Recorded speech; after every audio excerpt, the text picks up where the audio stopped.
اعوذ باللہ من الشیطان الرجیم بسم اللہ الرحمن الرحیم۔ پچھلے دوست پاک کے اندر ہم نے قرآن مقدس کے معنی اور موضوع اور غرض و غایت پڑھی تھی۔ آج ہم پڑھیں گے کہ انسان کو معلومات کتنے طریقے سے حاصل ہوتی ہیں۔ کوئی بھی انسان ہے جس کا عقل ہے، شعور ہے، تو اس کو اللہ کریم نے حواس عطا کیے ہیں۔ حواس سے مراد حواس خمسہ ہیں کہ جن کے ذریعے اس کے دل اور دماغ تک معلومات جاتی ہیں۔ کچھ چیزوں کو آنکھ کے مشاہدے سے پہچان حاصل کرتا ہے، کچھ چیزوں کو کان سے سن کر، ناک سے سونگھ کر، منہ سے چکھ کر اور ہاتھ اور پاؤں کے لمس ٹٹول کر، چھو کر وہ معلومات حاصل کرتا ہے کہ یہ ان چیزوں کے کیا کیا فوائد ہیں، یا ان چیزوں کی کیا کیا حقیقت ہے۔ ان 5 چیزوں سے معلومات انسان کو حاصل ہوتی ہیں۔ اب اس سے اوپر عقل کا دائرہ کار ہے کہ انسان آنکھ بند کر کے عقل کے ذریعے کچھ معلومات حاصل کرتا ہے، اور عقل کی رسائی جن چیزوں تک ممکن نہیں ہے وہ اس کا تعلق وحی کے ساتھ ہے، الہام کے ساتھ ہے کہ اللہ کریم کی طرف سے وحی آتی ہے یا الہام ہوتا ہے، یا کوئی بھی جو وحی کے آگے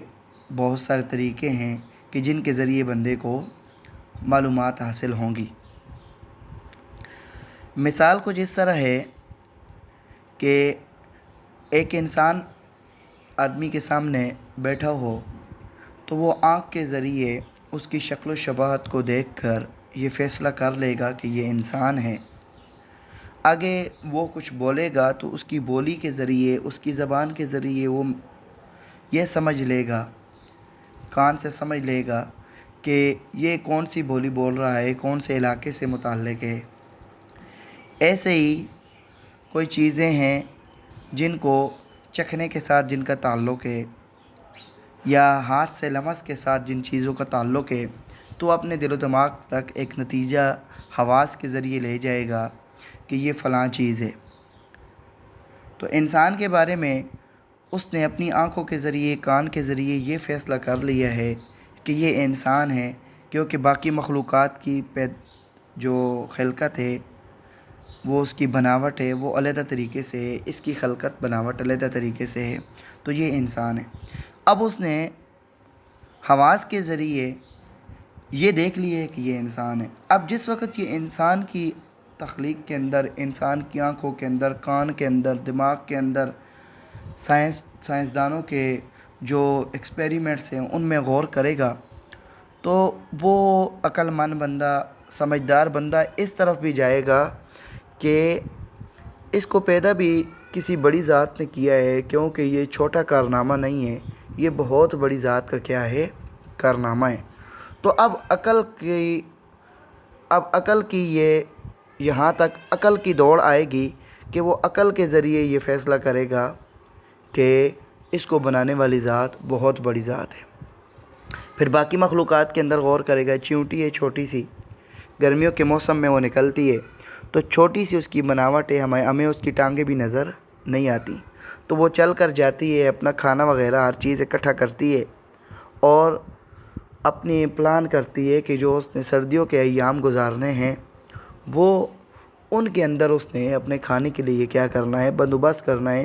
تو بہت ساری چیونٹیاں مل کے بڑی بڑی چیز اٹھا کر لے جاتی ہیں، تو یہ اس کی آنکھ کا مشاہدہ ہے کہ یہ مجھے کچھ چیز نظر آ رہی ہے، یہ چیونٹی ہے۔ اب جس وقت اس کی گہرائی میں غور کرے گا کہ اس کی چھوٹی سی اس جسم کے اندر، جس کو میں کیا کروں، سینٹی میٹر کہوں، ملی میٹر کہوں، کہ کتنا اس کا حجم ہوگا، مائکرو کے اندر ہی جا کر اس کو حجم پتہ لگے گا کہ یہ اس کا کتنا حجم ہے۔ اس حجم کی خلقت کے اندر دیکھے گا کہ اس کی ٹانگیں بھی حرکت کر رہی ہیں، وہ چل بھی رہی ہے، وہ آپس میں مشورہ کر کے کچھ اٹھا کر بھی لے جا رہی ہے، تو اس کے چھوٹے سے سر کے اندر آنکھیں بھی ہیں اور اس کے چھوٹے سے سر میں دماغ بھی ہے۔ تو پھر جا کر وہ اس کا دل اور دماغ فیصلہ کرے گا کہ واقعی میں نے پہلے انسان میں غور کیا کہ انسان واقعی اشرف المخلوقات ہے، اس کے اندر بہت بڑی قدرت کا کارنامہ ہے۔ تو میں نے جب چیونٹی میں غور کیا تو واقعی مجھے سمجھ آیا کہ وہ جو پیدا کرنے والا ہے وہ بہت ہی بڑی ذات ہے، جس نے اس چیونٹی کو بھی کیا دیا ہے، اتنی زیادہ سمجھ، اتنی بوجھ، اور اس کو کیا ہے، اتنا بڑا پلانر بنایا ہے کہ یہ اپنے لیے کیسا پلان کرتی ہے اور کس طریقے سے یہ اپنے کھانے پینے کا بندوبست کرتی ہے۔ اب عقل نے اس کو یہ بتایا کہ اس کو پیدا کرنے والی ذات بہت بڑی ذات ہے، یہاں تک عقل آ کے روک گیا ہے۔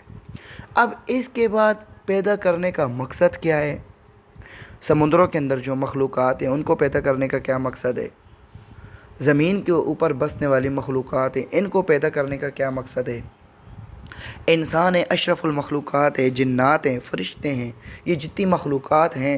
کہ جن کو ہم نے اپنی آنکھوں سے دیکھا ہے، جن کا ہم نے میڈیا کے ذریعے مشاہدہ کیا ہے، جن کو ہمیں وحی کے ذریعے اطلاع ملی ہے، ان کا مقصد کیا ہے؟ تو اس کے لیے وحی کا آنا ضروری ہے کہ وہی جس نے پیدا کیا ہے وہ بتائے گا کہ میں نے کیوں پیدا کیا ہے۔ تو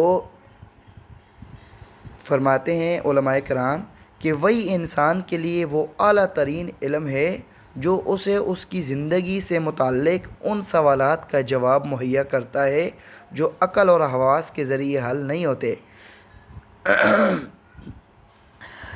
لہٰذا قرآن مقدس یہ وحی ہے،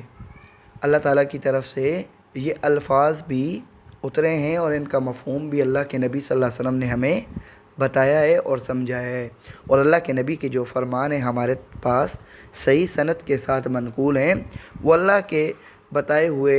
جو احکام ہیں ان کی تشریح ہے، اور اللہ کی طرف سے وہ بھی وہی ہے۔ انشاءاللہ قرآن مقدس کے ساتھ ساتھ جہاں پر حدیث پاک کی حجت کا بیان آئے گا وہاں پر اس کو ذکر کریں گے۔ اللہ کریم ہمیں یہ قرآن مقدس جو ہمارے پاس محفوظ وحی ہے، جس کی حفاظت کا ذمہ اللہ کریم نے لیا ہے اور قیامت تک کے لیے یہ محفوظ ہے،